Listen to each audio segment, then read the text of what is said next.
Government का आखिरी budget है, नॉर्मली आखिरी बजट की कोई कीमत नहीं होती है, लेकिन इस बार गवर्नमेंट ट्राई करेगी अपने वोट बैंक को और कंसोलिडेट करने की। तो मिडिल क्लास के लिए कुछ मिला नहीं है अभी तक इस गवर्नमेंट को 4-5 साल में। ट्रेडर कम्युनिटी जीएसटी से परेशान है। तो मुझे लगता है budget will become a political document ज़्यादा कर, और ऑब्वियसली उसमें ट्राई करेगी गवर्नमेंट जितना ग्रोथ का दिखा पाए वो रहेगी। और ये सब मद्देनज़र रखते हुए एक इन्वेस्टर को इतना दिमाग नहीं लगाना चाहिए।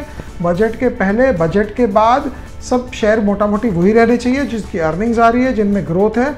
होता क्या है, अगर गवर्नमेंट के बेनिफिट के कारण कोई कंपनी को बेनिफिट मिल जाती है तो मार्केट को ये अंदेशा होएगा कि अगले बार उस कंपनी को शायद वो बेनिफिट नहीं मिले, तो उसका प्राइस अर्निंग्स रेशियो वहीं पे एडजस्ट हो जाएगा।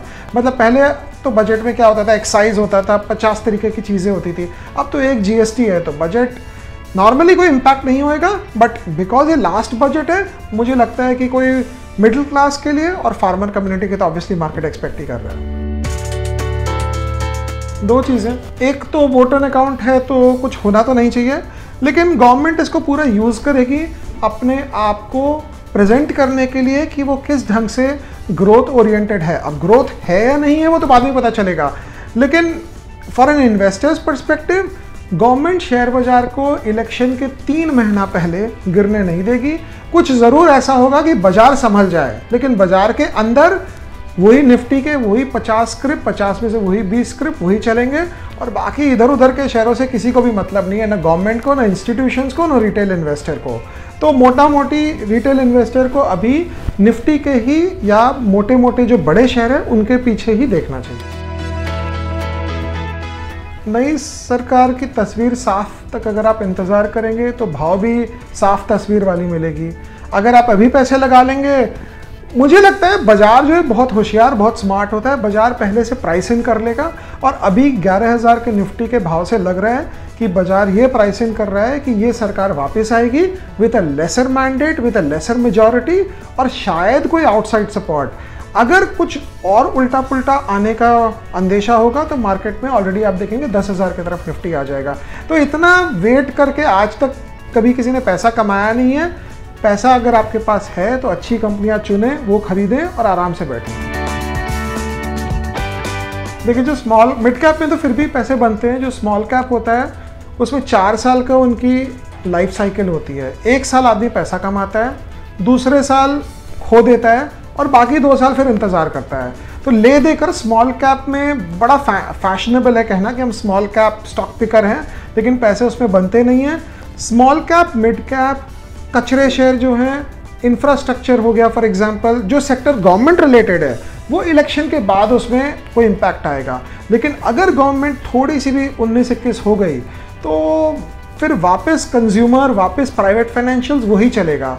तो मोटा मोटी इन्वेस्टर को small cap, mid cap, large cap नहीं करना चाहिए। जो कंपनी अच्छी है वो खरीदें और आराम से बैठे। जहां आपको डाउट हो गया वहां आप निकल जाएं, वहां वेट ना करें कि मेरा भाव आएगा तो निकलेंगे। भाव से ज़्यादा इंपॉर्टेंट है कंपनी। अगर कंपनी खराब हो गई है और आपका भाव 20% भी गिर गया है तो 80% बचाने का सोचिए, वो बाकी जो 20% गिर गया उसको रिकवर करने का मत सोचिए। तो निफ्टी 10 या 12 कंपनियों से ही चलती है और उठती है और नीचे आती है। उसमें 2 रीज़न है। लोग निफ्टी को भी प्रेफर करते हैं, लिक्विड है, ये सब तो अपनी जगह की बातें हैं, बट मोटा मोटी ये 10-12 कंपनियां जो चल रही है, ऐसा नहीं है कि घाटा दिखा रही है और इनके भाव बढ़ रहे हैं। ये इसलिए बढ़ रहे हैं क्योंकि जब बाजार में 500 कंपनियां प्रॉफिट नहीं दिखा पाती है, 50 कंपनियां दिखाती है, तो जो पैसे हैं वो उन्हीं 50 को चेज करते हैं, उन्हीं का पीछा करते हैं।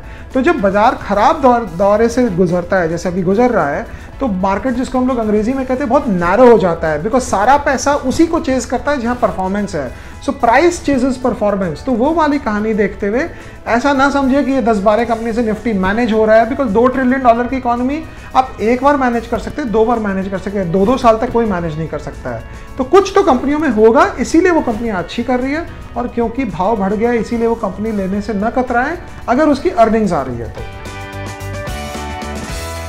जब घोड़ा चलता है तो उसके ऊपर एक जॉकी अगर अच्छा रहे तो घोड़ा आराम से चलता है। अगर घोड़ा के ऊपर जॉकी नहीं बैठता है तो घोड़ा जहां इच्छा है वो वहां चला जाता है। तो इसीलिए अगर कोalition गवर्नमेंट है तो मुझे लगता है ये निश्चिंत है कि कोई प्रॉब्लम बड़ी नहीं आएगी। हाँ, एक दिन का रिएक्शन जरूर आए जिस दिन निफ्टी 2, 5, 7% ऊपर नीचे कर जाएगा, लेकिन उसके बाद मुझे नहीं लगता कोई प्रॉब्लम आएगी। बट अगर आपके पास 6 महीने का भी व्यू है, मैं 2 साल 3 साल की बात नहीं बोल रहा हूँ, तो बिना इलेक्शन सोचे आप शेयर खरीदें। I think everybody will be fine. रही बात ट्रेंड की, तो मुझे नहीं लगता कोई नया ट्रेंड ढूंढने में अभी फट से मिल जाएगा। ट्रेंड वही है, कंज्यूमर कंपनियां देखें, प्राइवेट फाइनेंशियल्स देखें, और हम लोग तो जिसको अंग्रेजी में कहते हैं 2 ट्रिक पोनी है, हम 25 तरीके की चीज़ नहीं करते, हमारे लिए जो चल रहा है वही चल रहा है। तो कंज्यूमर कंपनियां अच्छी है और प्राइवेट फाइनेंशियल्स जो है वो बहुत अच्छे हैं। आप 1, 2, 3 साल के व्यू के हिसाब से रखेंगे तो मुझे लगता है पैसे अच्छे बनेंगे।